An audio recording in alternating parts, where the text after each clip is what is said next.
इस तरह की अच्छी वीडियो के लिए फन वाला चैनल सब्सक्राइब करें। एक घने और खूबसूरत जंगल में एक चालाक लोमड़ी रहती थी।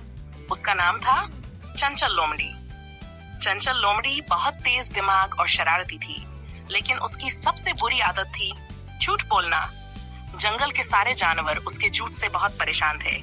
कभी शहद का बहाना, कभी शिकारी का ड्रामा, हर दिन एक नया झूठ।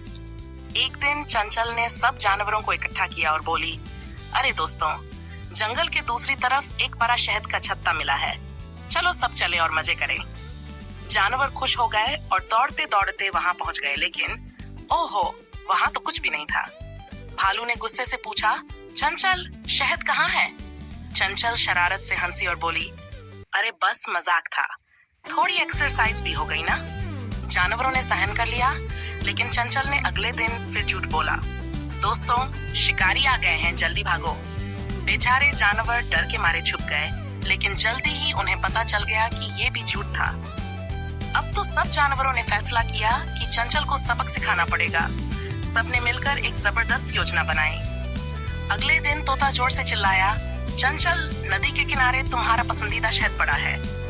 चंचल खुशी से उछल पड़ी और दौड़ती हुई नदी के किनारे पहुंच गई। लेकिन अरे बाबा, वहां भी कुछ नहीं था।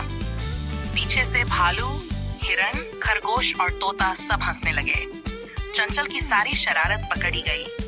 चंचल शर्मिंदा होकर बोली, मुझे माफ कर दो दोस्तों, मैं वादा करती हूँ कि अब कभी झूठ नहीं बोलूंगी। जानवरों ने उसे माफ कर दिया और फिर सब जंगल में हंसी खुशी रहने लगे।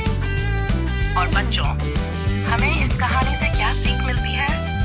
जी हाँ, झूठ बोलने वाले की कभी कोई इज्जत नहीं होती। सच्चाई ही असली ताकत है। धीमी शांत संगीत समाप्त होता है।